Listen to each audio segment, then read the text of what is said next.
Need to save your Canva design as a PDF?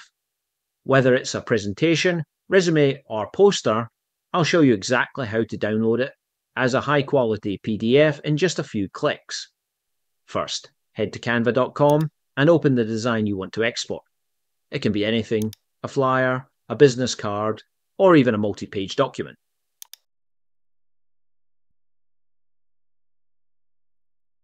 Once your design is open, go to the top right corner and click on that Share button.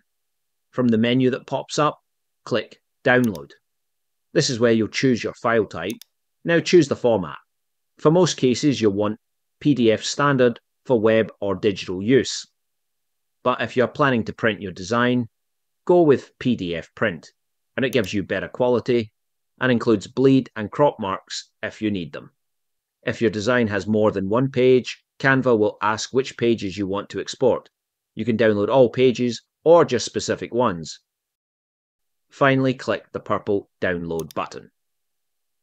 Canva will process your design and save it as a .pdf file on your device, ready to share, print, or email. And that's it. Quick and easy. If this helped you out, give the video a thumbs up, and don't forget to subscribe for more Canva and design tips every week.